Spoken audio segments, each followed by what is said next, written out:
Hey, what's going on, guys? Welcome to the channel. We have some breaking news. Another big fight added to UFC 292, August 19th, and that is Henry Cejudo versus Marlon Chito Vera. And this is going to be my reaction and early prediction for this fight.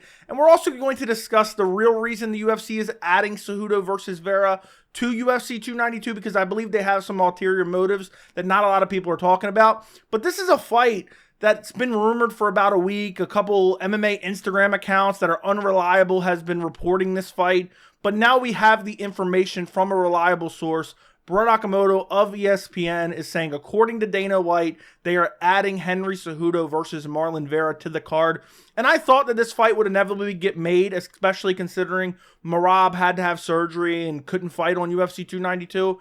But my initial reaction to this is UFC 292 in August is absolutely stacked. This card is headlined by Aljamain Sterling versus Sean O'Malley for the bantamweight title. Then you have Chris Weidman's return versus Brad Tavares. The co-main event is Weili Zhang versus Amanda Lemos for the women's strawweight belt, which is a great women's fight, honestly. Then you have Rob Font versus Song Yadong, another bantamweight fight. Then you have Jeff Neal versus Ian Machado Gary. You have Cody Garbrandt versus Mario Batista. This card is amazing. This is a stacked card. The UFC's return to Boston August 19th is an incredible fight card. Now, as far as the fight itself, it does kind of make sense. You look at the current rankings.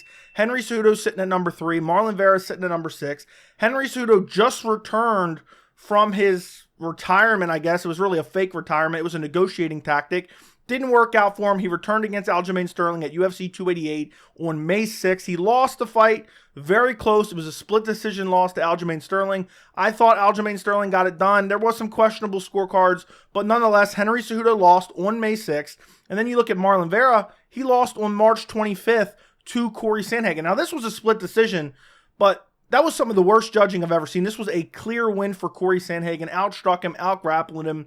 Marlon Vera had nothing to offer. I mean, before that, though, he was on a 4-fight winning streak. So they're both coming off losses. They're both top-ranked bantamweights. And it just kind of makes sense right now in the division because Merab's out. Because I would have liked to have seen the Henry Cejudo versus Merab fight. And then you have O'Malley's fighting Sterling. Then you have Sandhagen, who just recently, it was announced, he's fighting Umar Nurmagomedov. I have a dedicated video on that. I'll link it down below if you want to check that out.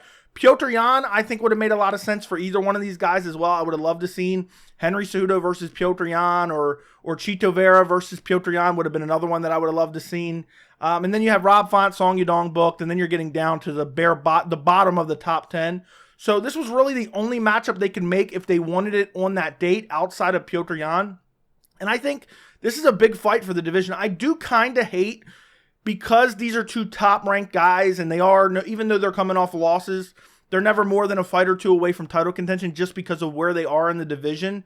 But the division is stacked. I would have liked to have seen this 5 rounds. And I know I say that about a lot of fights, but when you have some of these high-level, top-ranked guys, I just want to see them in 5-round fights. And I think Cejudo versus Marlon Vera does have some title implications here. I don't think the winner of this fight's definitely getting a title shot, but who knows what's going to happen at bantamweight, because Aljamain Sterling's taking on Sean O'Malley on the same card, and Sterling has said, look, this is probably my last fight at bantamweight. So if he leaves the division and let's say he beats Sean O'Malley, that leaves the division wide open.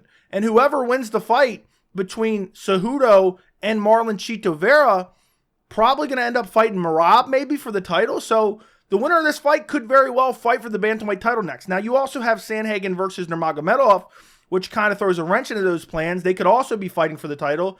And realistically, who knows? The UFC might say, we don't want to give Merab a title shot. We don't like Merab. We'll make the winner of Corey Sandhagen versus Umar Nurmagomedov versus the winner of Cejudo versus Vera for the title. So there's kind of a lot of moving parts in the division.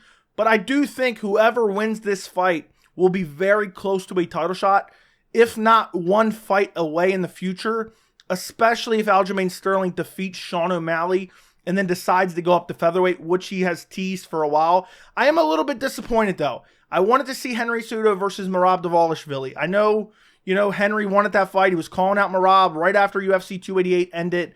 And that's Sterling's teammate, one of his best friends, and the storyline just made perfect sense.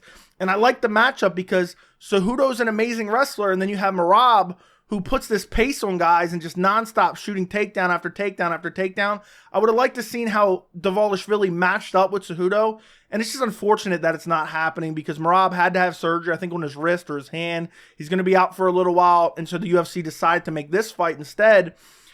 But when I look at this matchup, another reason I kind of don't like it, I'm not like, jumping for joy over this potential matchup, even though it's a big fight. I don't really think it's going to be all that competitive. Marlon Vera, he's one of my favorite fighters. He's absolutely one of my favorite fighters. He's getting taken down and out-grappled with ease by Corey Sandhagen. You go back to the Frankie Edgar fight at UFC 268. He was getting out-grappled by Frankie Edgar in that fight. I think he got taken down maybe once or twice by Rob Font. And that's not to say, okay, he did win these fights ultimately, but against Henry Cejudo, and I know Henry Cejudo doesn't mix in the offensive wrestling enough, but Henry Cejudo went out there and took down Aljamain Sterling in the first round. And I think if Henry Cejudo would have prioritized his offensive grappling more against Aljamain Sterling, he may have very well won that fight and been the bantamweight champion. But Marlon Vera, his grappling, his defensive grappling has always been an issue. He has a hard time stuffing the takedowns. And if you're getting out-grappled by Corey Sandhagen, and don't get me wrong, Corey Sandhagen has very good grappling. He's not the same offensive wrestler as Henry Cejudo. So I think Marlon Vera, he's super durable. The stamina is unbelievable. The power is unbelievable. Probably some of the best power in the division. But I just think Henry Cejudo is going to come out. He knows what's on the line here. He knows, look, if I win this fight, I'm in a great position. I might be fighting for the bantamweight title sooner rather than later if I win this fight. And I think he's going to go out there. It's a 3-round fight. He's going to out-grapple Marlon Vera with ease. He's going to take him down. He's going to control him. And Marlon Vera has to get a KO. He has to keep distance. He has to maintain the range with his kicks and his teep kicks and keep the distance from Henry Cejudo. And if he can't avoid the takedown, I mean, once Vera gets taken down by Cejudo, I don't think he's getting up. I think he will be easily out-grappled by Cejudo. He has to find a KO, and he has to maintain that distance and use his footwork, which is kind of different than his typical style because he likes to pressure and be super aggressive. So I just don't like this matchup from a competitive standpoint. I just think Cejudo wins. My early prediction is Henry Cejudo, probably by decision just because Marlon Vera is so durable. But I think Henry goes out there, beats him up, controls him, takes him down with ease, controls him. And I think maybe you'll see Vera use the fence, get back to his feet, but then you're going to see Cejudo use the body lock, drag him right back to the ground, control him a little bit more, beat him up. And I think ultimately, my early prediction is going to be Henry Cejudo via decision, 30-27 decision. And I know I said I wish it was 5 rounds, but when you have a fight of 2 guys who are considered the elite of the elite and who are towards the top of the division and might be in a title fight soon, I just would like to see 5 rounds. But I think if it was 5 rounds, it might favor, Marlon Vera because his gas tank is unbelievable. And he also has that ability to shut guys' lights off. And if he catches Henry Cejudo with one big shot, he could put him to sleep. I mean, look what Marlon Vera was doing to Rob Font. I mean, he sweet chin musicked him mid-fight. That was unbelievable. So I think Henry Cejudo wins this fight. I'm a little bit disappointed with the matchmaking just because I don't think this fight is super competitive. And I think also it's a little bit to do with that I am a big fan of Marlon Vera. So just to see him get out-wrestled by Henry Cejudo for 3 rounds, I think is going to be a little bit disappointing. Meanwhile, you could have made Marlon Vera versus Petr Yan, which I would have absolutely loved to have seen. But what I really think is going on here, you look at the bantamweight division, UFC 292 is going to be Aljamain Sterling defending his title against Sean O'Malley. And you have Aljamain Sterling, who just fought on May 6th at UFC 288.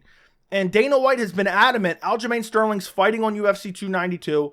And if he can't fight on UFC 292, we'll do an interim title fight. Well, wait a second. You're talking about a very quick turnaround. You're literally talking about, a couple months in between title fights after he just had a 5-round grueling war with Henry Cejudo.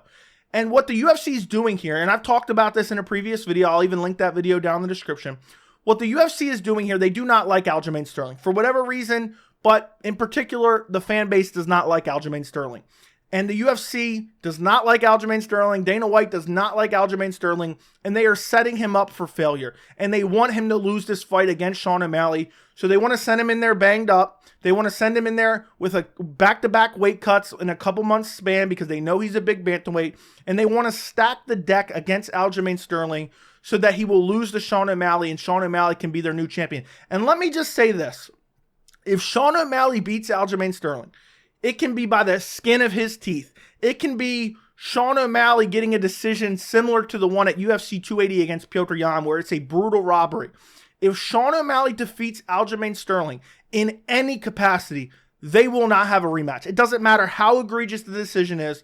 I don't think Dana White and the UFC want Aljamain Sterling as a champion. They are setting him up for failure here. I don't even like Aljamain Sterling, but what they're doing here is outright egregious. I think it's disgusting, and I think I don't want to say it's fixing fights, but I want to say it's Dana White and the UFC kind of putting their thumb on the scale a little bit, because they're setting him up to have a quick turnaround when they know he's a little bit injured, a little bit banged up, and they know he's a big bantamweight, and they're just tipping the scales in the favor of Sean O'Malley. And what they're doing here is they are worried that maybe Aljamain Sterling pulls out. And Dana White already said, if Aljamain Sterling can't fight and if he pulls out, we'll just do an interim title fight. So insert Henry Cejudo versus Marlon Vera. That is why this fight is on the card. Because if Aljamain Sterling pulls out, what they will do is they will insert Henry Cejudo, or they will insert Marlon Vera into the main event to fight Sean O'Malley for an interim bantamweight title. That's what they are planning to do here, because Henry Cejudo, similar matchup to Aljamain Sterling. So I think most likely if Aljo was to pull out, I think they would insert Henry Cejudo. But Marlon Vera, that's a big bantamweight fight if he rematches Sean O'Malley, because in the first fight a couple years ago, back in 2020, we saw Marlon Vera brutally chop the legs of Sean O'Malley, then flash KO him with brutal ground and pound elbows, and then Sean O'Malley was stretchered out of the cage with no serious injuries. And Sean O'Malley has since, and his following has since said, look, that was a fluke loss. And that is a fight we've all wanted to see. I've wanted to see myself. I wanted to see this rematch. So there's a chance, and I favor Sean O'Malley to win that fight as well, just because his striking is so good. And I know a lot of people say, oh, well, he was winning the fight before Marlon finished him. It was a 50-50 fight before then, but Sean O'Malley has gotten better since then, and I think that is a manageable win for him. So I really do believe the UFC is just having this fight on the card so that if Aljamain Sterling does pull out of this matchup, they can easily stick in Henry Cejudo, or they can easily stick in Marlon Vera and still have a big fight on top of the card at UFC 292. That's exactly what they're getting to here, because they know the turnaround that they're forcing Aljamain Sterling to go on here and turn around in just a mere couple months. Back-to-back title fights. Meanwhile, Sean O'Malley has been training his wrestling and takedown defense since late October of last year. So look at the time that Sean O'Malley has had to prepare for this title shot, coming off a brutal robbery against Petr Yan. And that's exactly what they're doing here. They're just setting this up in case Sterling does pull out, because they've put his back against the wall and they're tipping the scales. They have an opponent that they can easily slide into there and fight Sean O'Malley for an interim bantamweight title.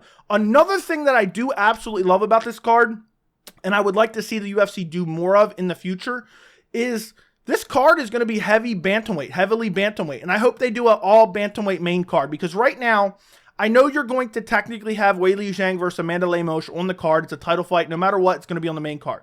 But if you look at the rest of the main card, which is typically 5 fights, so there should be 3 more fights on the card, you can easily do Henry Cejudo versus Marlon Vera.